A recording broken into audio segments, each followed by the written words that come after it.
네, 감사합니다. 저는 오늘 이 시간 나의 열심이라는 제목으로 하나님의 말씀을 증거합니다. 작년에 시카고에서 한 마라톤 대회가 열렸습니다. 마라톤 대회라고 하면 뉴욕에서도 열리기도 하고 여러 지역에서 열리죠.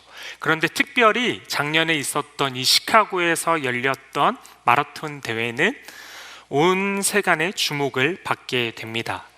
우리가 잘 알고 있는 것처럼 마라톤은 42.195km를 열심히 뛰어가는 그 여정 가운데 있지요.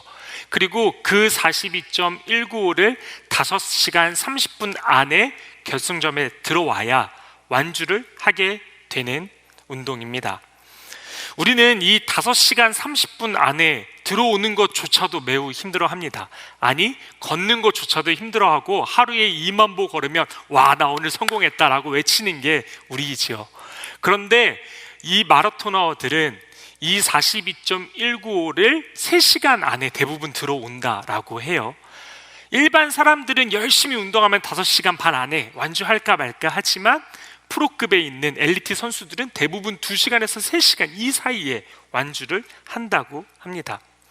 그런데 엘리트 선수들도 뚫지 못하는 시간이 있는데 바로 2시간 안에 들어오는 게 물리적으로 불가능하다라고 해요. 여러 가지 신체적인 요건들을 다 고려해 봤을 때 인간의 한계는 이 2시간 안에 들어올 수 없다라고 하는 거예요.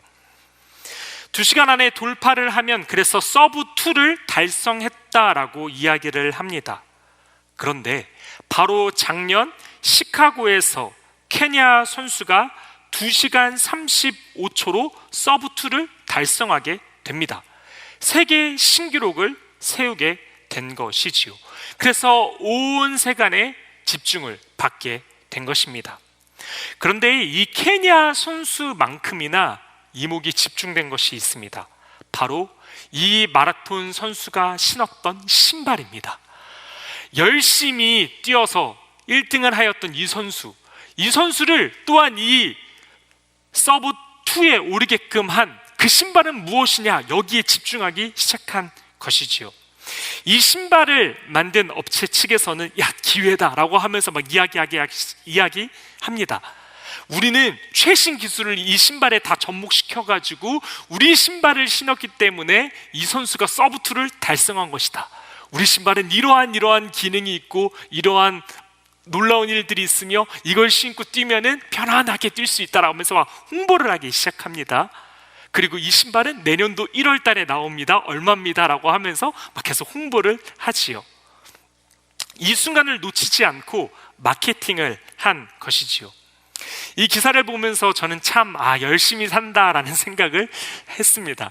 마라토너도 열심을 다했지만 이 순간을 놓치지 않기 위해서 마케팅을 하는 이 기업, 야, 대단하다, 참 열심히 산다라는 생각을 하게 된 것이죠.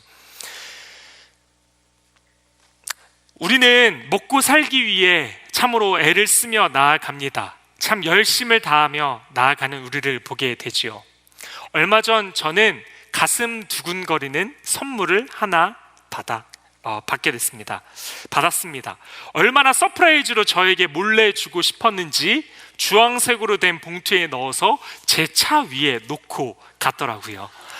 멀리서도 봐도 아시는 분들은 이 선물을 아마 한 번쯤은 받아보신 분들이라 생각합니다. 그렇습니다. 주차 위반 티켓입니다.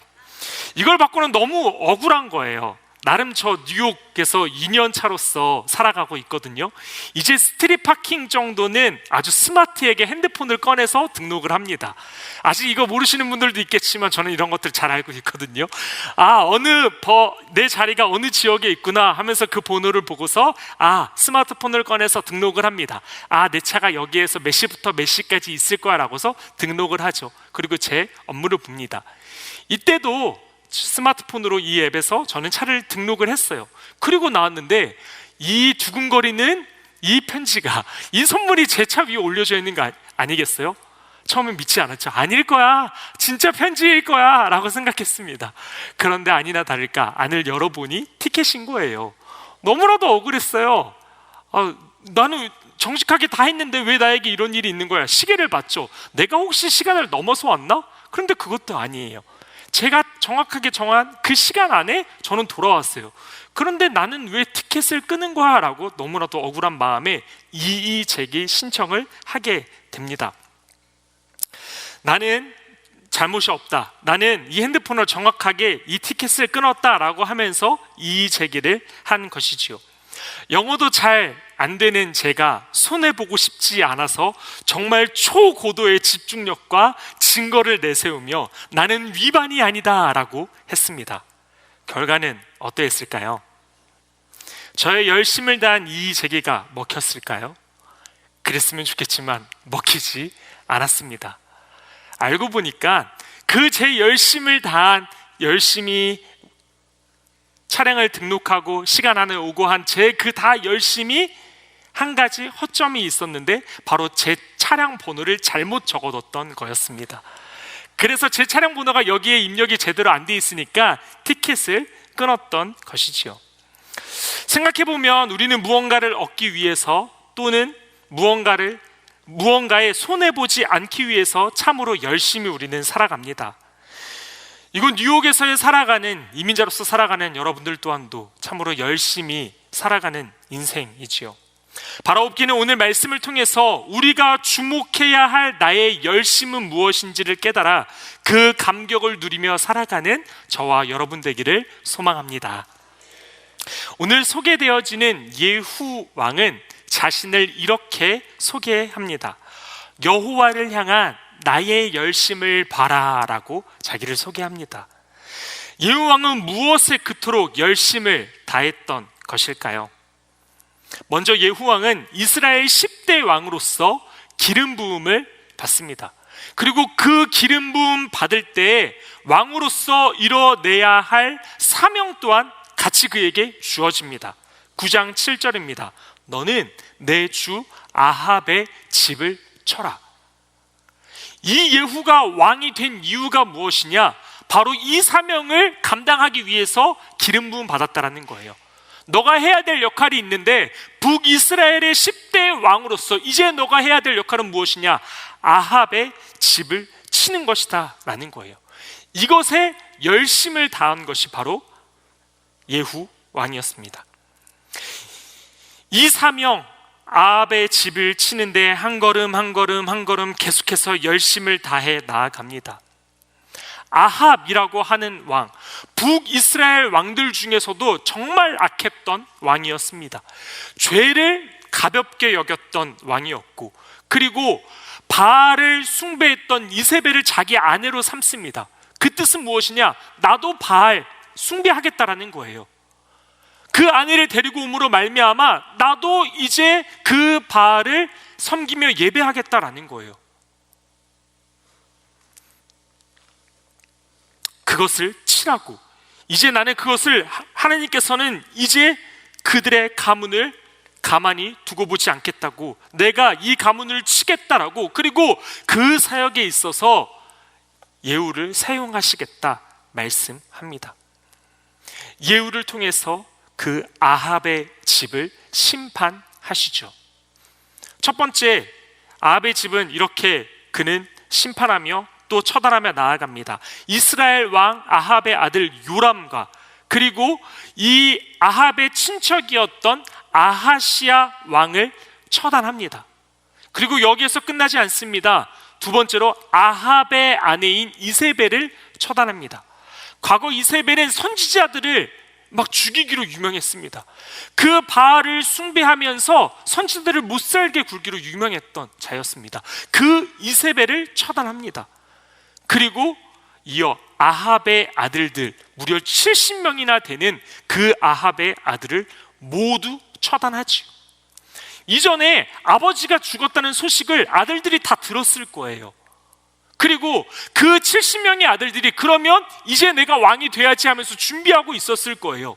그런데 그들 가운데 지금 예후가 오는 거예요. 쉽지 않았겠죠. 하지만 예후는 열심을 다해서 그들을 다 처단합니다. 그리고 여기에서 머물지 않고 돌아가는 길에 아하시아의 형제들까지 그 42명이나 되는 모든 이들을 다 처단합니다. 그래서 오늘 본문 이 열왕기 9장 10장에는 그가 처단했다 하는 내용이 가득합니다. 그 열심을 다한 것이지요. 내가 10대 왕으로서 이들을 처단하는 그 열심을 다하면서 하나님을 향한 나의 열심을 바라라고 말하고 있는 것입니다. 이 처단의 상황 가운데 예후는 네갑의 아들 여호나답을 만나게 됩니다. 오늘 본문은 이렇게 기록하고 있어요. 내 마음이 너의 마음을 향하여 진실함과 같이 너의 마음도 진실하냐. 뭔가 아름다운 것 같으면서도 약간은 어려워요. 이걸 쉬운 성경으로 다시 읽어보면 이렇습니다. 너 나 믿지? 오케이. 그리고 또 물어봐요. 야, 너도 나 믿지? 그래, 오케이. 그게 끝입니다. 그들이 만나서 나눈 대화가 이거예요. 야, 너 나 믿지? 나 믿지? 그래, 우리 함께 가자 하고 손잡고 이 사역을 같이 행하며 나아갑니다. 둘 다 서로를 만났을 때 자기에게 이득이 될 거다, 자기에게 도움이 될 거다라고 생각했기 때문이죠. 열심히 우상 숭배를 하는 그 아합의 집을 처단하며 나아갔던 예후, 북이스라엘 왕으로서 괜찮네? 함께하면 좋겠네 라고 생각해서 그래서 여호나답이 손을 내민 거예요. 그리고 예후도 그 여호나답의 손을 잡습니다. 왜냐? 여호나답이 어떻게 평판이 이루어졌냐면 그의 가문 지체가 열심히 하나님을 경외하며 섬겼던 것으로서 평판이 돼 있었거든요. 그럼 내가 이 사람과 함께 가면 내가 많은 백성들에게 욕듣지 않겠구나, 이 좋은 사람과 함께 간다고 오히려 나도 평판이 높아지겠네라고 생각했던 것이죠. 서로가 서로에게 도움이 되니까 같이 오케이, 우리 함께 나아가자라고 하면서 걸어갑니다. 그렇게 예후는 여호나답을 자기의 전차에 태우고 이렇게 말합니다. 여호와를 위한 나의 열심을 봐라라고 말합니다. 여기에서 사용된 열심이라고 하는 단어, 키느아티라고 하는 이 단어는 강한 의지 그리고 열심이라는 뜻을 가지고 있습니다. NLT 성경에서는 디보데드, 헌신입니다. 즉 예후의 열심이 어떠한 열심이었냐? 디보데드, 헌신의 열심이었다라는 거예요. 그가 헌신함으로써 내가 내 시간을 들이고 내 목숨을 다하여서 열심을 다해서 한 열심이었다는 거, 그 열심 보라는 거예요. 내가 지금 아합의 집을 치는 이것은 단순한 그냥 열심이 아니라 내 헌신을 다한 열심이다. 내가 그들의 목을 치는 데 있어서 나 또한 죽을 수도 있지만 나는 지금 열심을 다해서 헌신함으로써 나아갔다라고 하면서 나의 열심을 바라라고 말하고 있는 것이지요. 나의 시간과 생명을 넣어놓고 열심을 다하고 있다. 결국 예후의 그 열심으로 인하여 바알 우상은 싹 사라지게 됩니다. 오늘 우리가 함께 아까 전에 주보의 사진들이 담겨져 있는 것을 보았습니다. 오늘 우리 주보에는 중고등부의 금요 모임을 했던 그 사진들, 그리고 유아 유치부의 가을 소풍을 했던 사진들, 그리고 EM 공동체의 하반기 개강 모임을 했던 사진들이 들어 있습니다.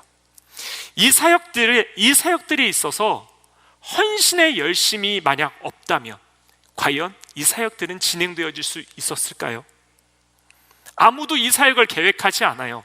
자기의 시간을 내어놓고 이 사역을 계획하지 않아요. 그리고 아무도 헌신하지 않아요. 그러면 과연 이 사역들이 이루어질 수 있을까요? 한 분 한 분의 헌신들이 모여서 이 사역들이 이루어져 갑니다. 성도의 지문 하나하나가 묻혀지고 그리고 그 헌신 하나하나가 더해져서 이 주보의 사진이 채워지고 교회가 세워지는 것이지요. 우리 또한도 그 헌신의 열심으로 교회를 세워나가는 저와 여러분 되기를 소망합니다. 저는 지난 8월 21일 저를 포함해서 10명의 우리 효신의 성도들과 함께 멕시코 캄페체 짬포톤이라는 곳에 가게 되었습니다. 사진에서와 보는 것 같이 여러분들이 알고 있는 그 칸쿤이라는 곳에서 차로 8시간은 더 들어가야 되는 곳입니다. 그곳에 우리 멕시코 효신 교회가 있습니다. 그런데 그곳에서 또 1시간 반을 더 들어가면 작은 시골 마을 하나가 나오는데요, 바로 푸스뚜니치라고 하는 마을입니다. 바로 여러분들이 보고 있는 저 마을이죠. 저희는 그곳에서 마을 사역을 하게 되었는데요, 이 푸스뚜니치라는 이 마을, 이 이름의 뜻은 돌우상이라고 하는 뜻을 담고 있습니다. 이 마을 자체가 이 돌우상 앞에서 제사하던 마을이었거든요. 그리고 이것이 하도 유명해서 주변의 다른 여러 마을에서도 이 돌우상에 절하려고, 예배하려고 왔던 곳이 바로 이 푸스두니치라고 하는 마을입니다. 마치 바알 우상을 뿌리 뽑기 위해서 예후왕을 보내셨던 것처럼 하나님께서는 이 푸스두니치 돌우상이 있는 이곳에 우리 10명의 사람들을 보내셔서 그리스도의 복음을 드러내고 전함에 열심을 다하게 하셨습니다. 사역이 중반을 넘어갈 때쯤 사역과 모든 우리의 모임이 마쳐지고 팀원들은 다 숙소로 올라가게 되고 저는 캄캄한 예배당에 홀로 앉아서 기도를 하였습니다. 이전에도 몇몇의 선교를 해봤던 저였죠. 이번이 처음이 아니라 비록 지역은 다르지만 해외 선교를 이곳저곳 가봤던 저였고 그 모임을 또한 인도했던 저였습니다. 그래서 이렇게 준비해서 이렇게 하면 또 열심을 다하면 좋은 결과가 있을 거야 라는 것을 머릿속에 생각하고 그 결과를 그리면서 사역 가운데 나아가죠.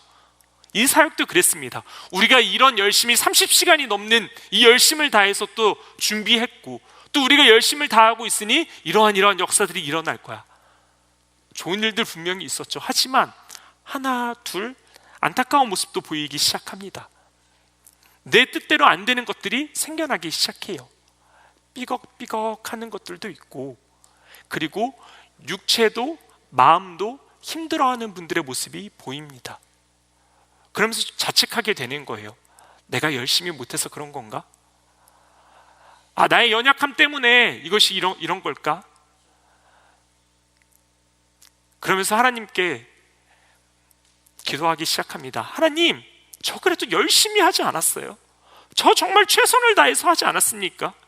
저 정말 열심으로써 나온 거 주님 아시잖아요.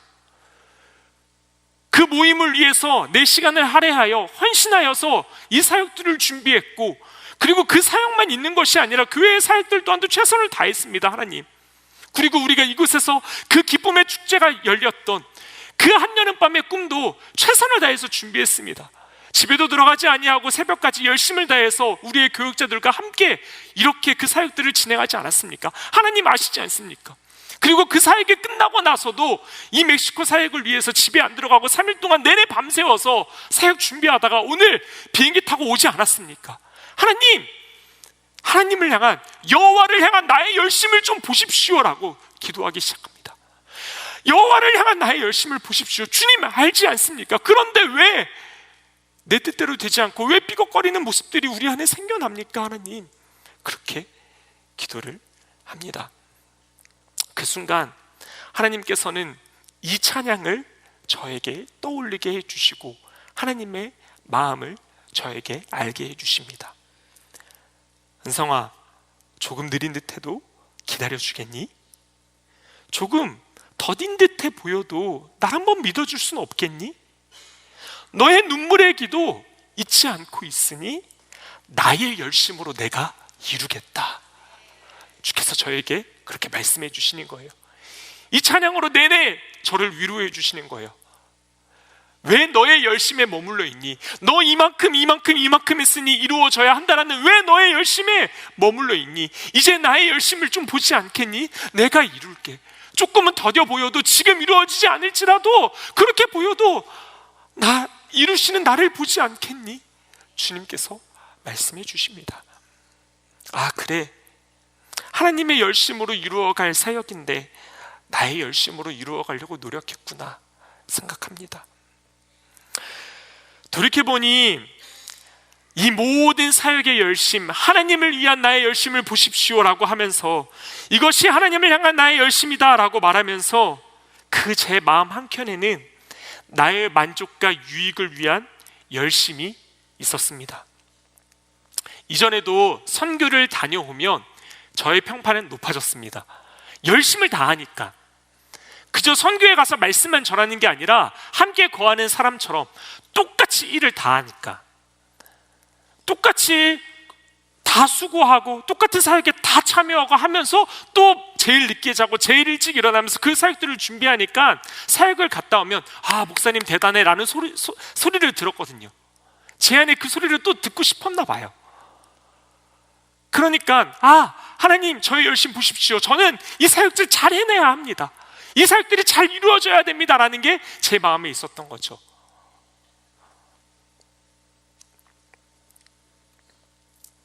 그러니 제 안에서도 이 선교 사역을 잘해야 돼, 열심을 다해야 돼, 좋은 평가를 받아야 돼 라고 하는 그 마음이 하나님의 열심을 바라보지 못하고 나의 열심으로 해내야 돼 라는 생각으로 나아가고 있었던 것입니다.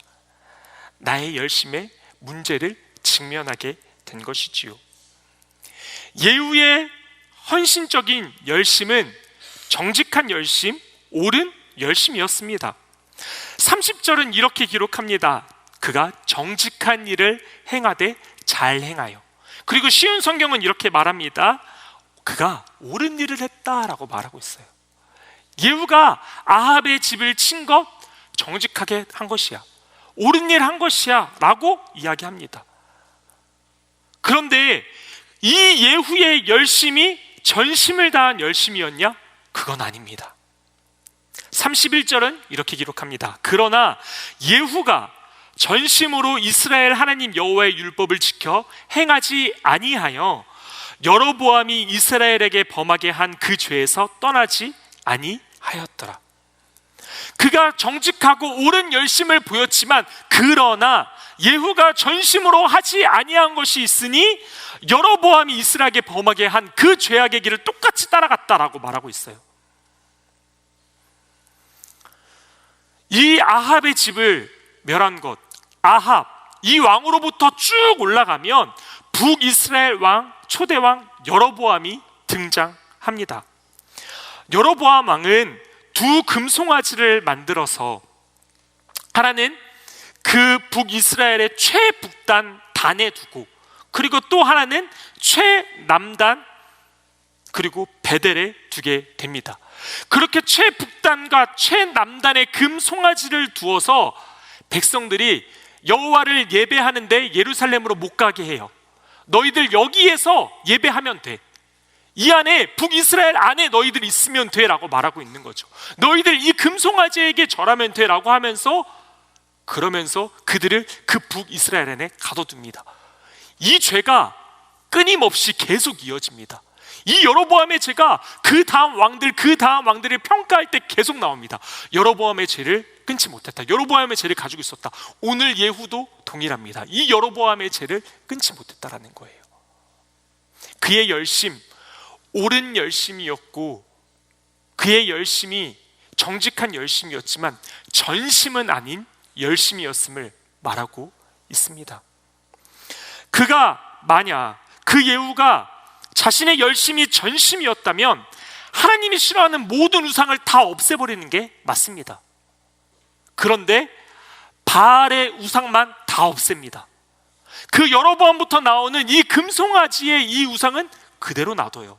전심이지 않은 모습인 거죠. 왜 그러한 행동을 한 것일까요? 바알 우상을 없애는 것에는 자기에게 득이 되는 거였거든요. 바알 우상들을 없애면 우리 북이스라엘이 이제 회복하는구나, 이제 하나님께 가는구나 라고 그의 평판이 올라갈 수 있거든요. 하지만 여로보암의 죄인 그 금송아지를 다 없애버리면 어떤 일이 일어날 수 있냐? 그는 머리를 굴리기 시작해요. 걱정하기 시작해요. 이 금송아지들 다 사라지면 백성들이 어디서 예배하지? 남유다로 가겠네? 예루살렘으로 가겠네? 그 종교의 중심지로 가겠네? 그러면 거기 가서 다시 안 올라오면 어떡하지? 그곳에 있는 왕들을 따르고 나를 따르지 않으면 어떡하지? 내 왕권이 흔들거리는데 안 돼, 이거는 안 돼 라고 하면서 전심을 다하지 않습니다. 그래서 자기에게 유익이 될 그 부분, 바알 우상은 다 척결하고, 그리고 여로보암의 그 죄는 가지고 오는 것이지요. 전심을 다하지 못한 모습입니다. 그러면서 그는 말합니다. 하지만 나의 열심을 봐, 여호와를 향한 나의 열심을 봐라. 내가 바알 우상을 다 없애지 아니하였냐? 내가 이렇게 하지 않았냐? 라고 말하고 있어요. 하지만 이조차도 예후가 한 것이 아닙니다. 17절은 이렇게 기록합니다. 사마리아에 이르러 거기에 남아 있는 바 아합에게 속한 자들을 죽여 진멸하였으니 여호와께서 엘리야에게 이르신 말씀과 같이 되었더라. 지금 이것들이 척결되어진 것, 이 바알의 이 우상들이 없어진 것, 예후의 열심 때문이 아니야. 이것들이 진멸하여졌으니 여호와께서 엘리야에게 이르신 말씀과 같이 된 거야. 여호와께서 예언하신 그것들이 이루어진 것일 뿐이야. 예후의 열심으로 이루어진 것이 아니라 하나님의 열심으로 된 것이야를 말하고 있는 거죠. 나의 열심으로 선교가 이루어진 것이 아니라 하나님의 열심으로 선교가 이루어진 것처럼 예후의 열심으로 그것들이 우상들이 사라진 것이 아니라 나의 열심으로 내가 예언하고 내가 지금 일하기 때문에 나의 열심으로 지금 바알 우상들이 사라진 것이다 말하고 있습니다. 여러분의 열심은 어떠한 열심입니까? 여러분이 교회에서, 여러분이 거한 공동체에서, 또한 여러분들이 거하고 있는 그 삶의 처소에서 여러분들이 행하고 있는 그 열심은 어떠한 열심입니까? 오늘 성경은 우리에게 묻습니다. 전심의 열심이냐? 너의 유익을 위한 열심이진 않느냐? 그것들을 재보면서 선택하고 있는 그 열심은 아니냐? 정말 전심으로 나아가고 있는 열심이냐? 우리에게 묻습니다. 그리고 또한 만약 여러분들이 전심으로 열심을 행하고 있는데도 제가 그 선교지에서 또한 고민했던 것처럼 하나님 왜 뜻대로 안 됩니까? 하나님의 뜻으로 내가 나아가고 있는데 왜 안 됩니까? 하는 분들 또한 있습니까? 하나님의 뜻대로 나아가고 있는데 왜 나에게 이런 어려움이 있나요? 왜 결과가 지금 이러한 일이 생기고 있는 걸까요? 하는 분들이 있다면 실망하지 마십시오. 주저앉지 마십시오.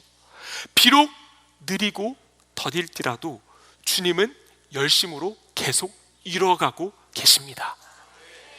하나님의 열심은 반드시 이루어지는 열심입니다. 이사야 37장 32절은 이렇게 기록하는데 우리 함께 한 목소리로 믿음으로 같이 고백하겠습니다. 시작. 여호와의 열심이 이 일을 이루리라. 아멘. 여호와의 열심, 여호와의 이 키나티, 여호와의 이 지열, 이 강한 의지, 성취, 이 열심이 내가 이 일을 이룰 것이다 라고 말하고 있습니다. 그 전지전능하신 하나님께서 내가 강한 의지를 가지고 지금 나아간다 라고 말하고 있는 거예요. 너 안에 지금 이게 더디다고 느껴지지만, 너 안에 지금 이게 너무 느려서 힘들다고 느껴지지만, 이것들 아무것도 이루어지지 않는 것 같다고 느껴지지만 나의 강한 의지로, 나의 열심으로 이루리라. 하나님의 열심은 반드시 이루어지는 열심입니다. 또한 주님의 열심은 사랑의 열심입니다. 이사야서 9장 7절은 쉬운 성경에 이렇게 기록하고 있습니다. 만군의 여호와께서 이 일을 이루실 것이다. 왜냐하면 주께서 자기 백성을 뜨겁게 사랑하기 때문이다. 내가 반드시 이룰 건데 왜 반드시 이룰 거냐면 너를 너무 사랑하니까. 그래서 나는 반드시 이루어갈 거야.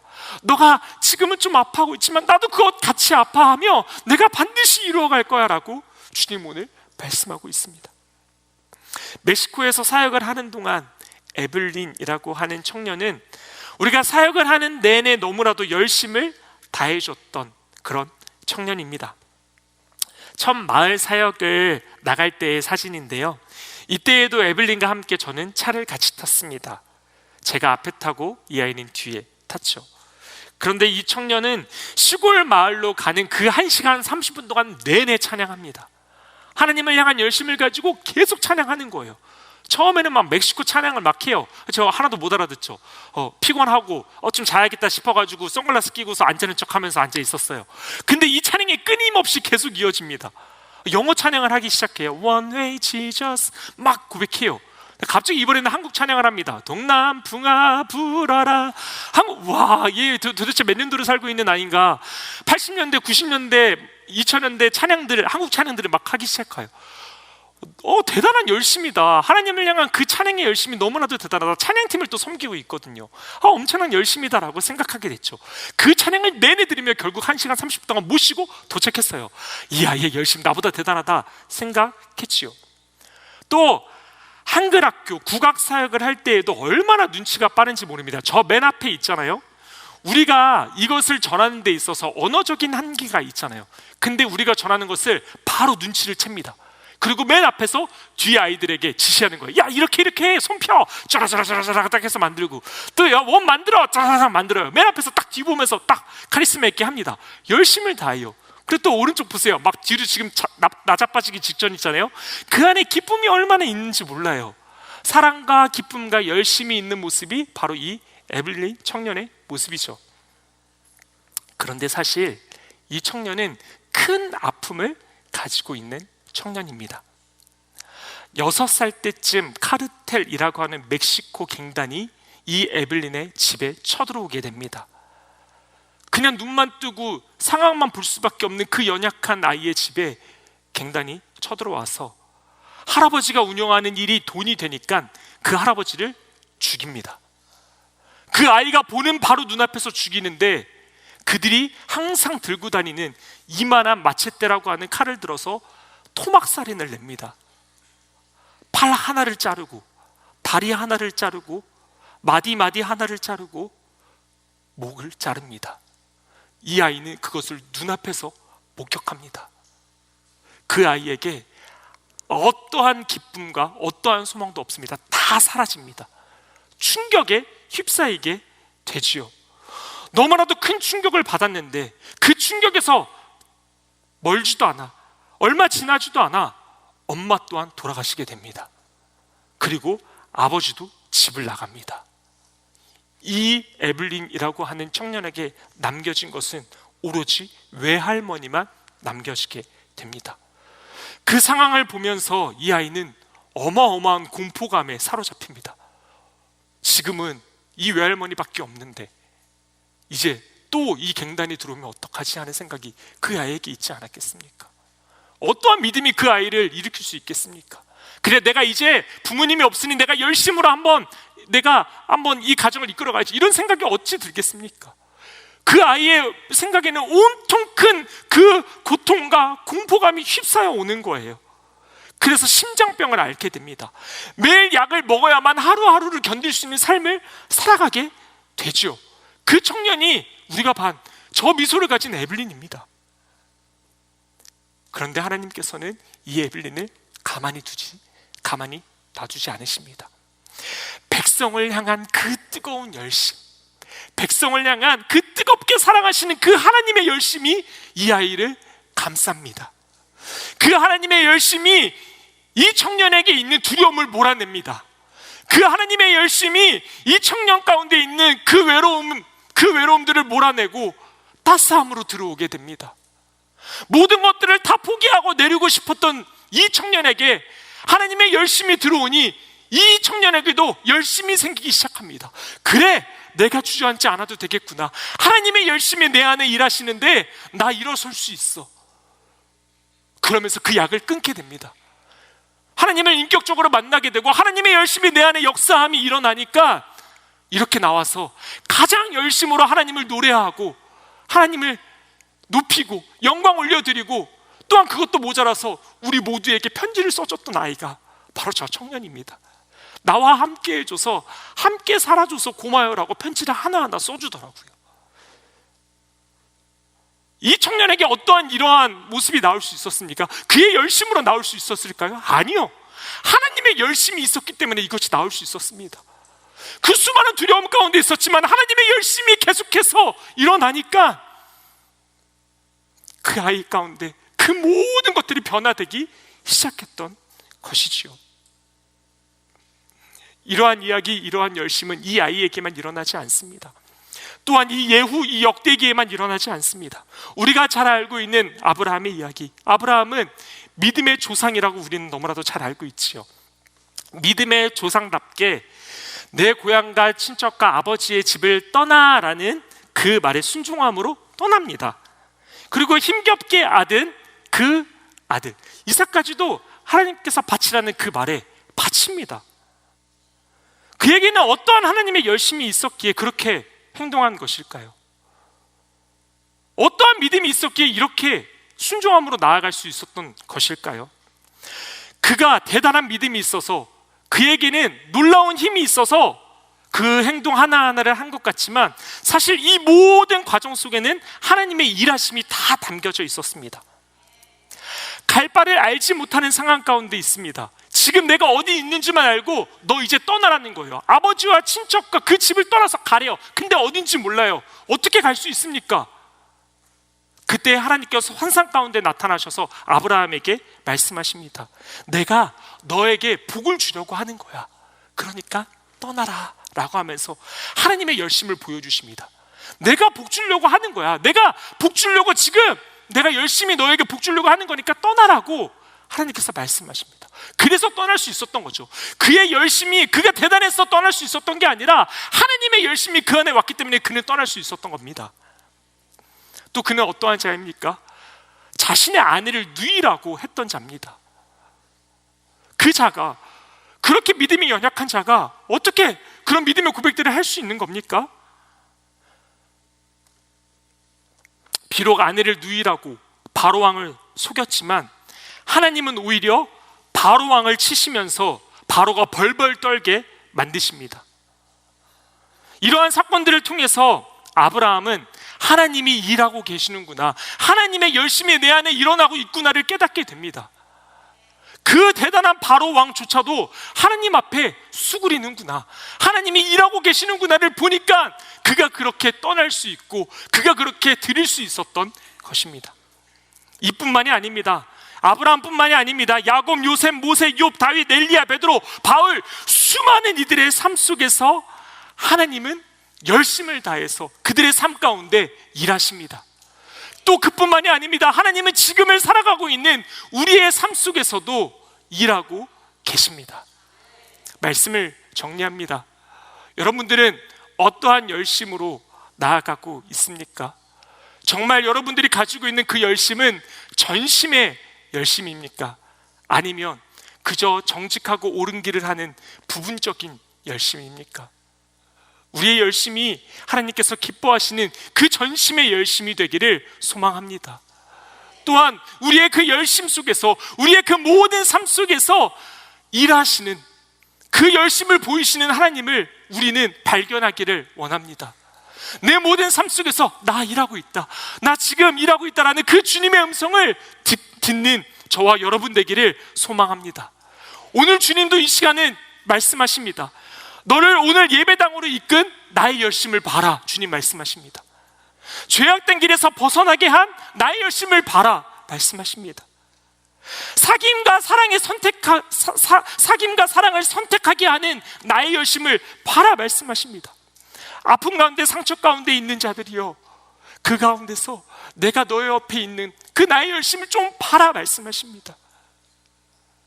오늘 이 본문을 통해서 주님 우리에게 말씀하십니다. 너를 향한 나의 열심을 봐라. 함께 기도하겠습니다.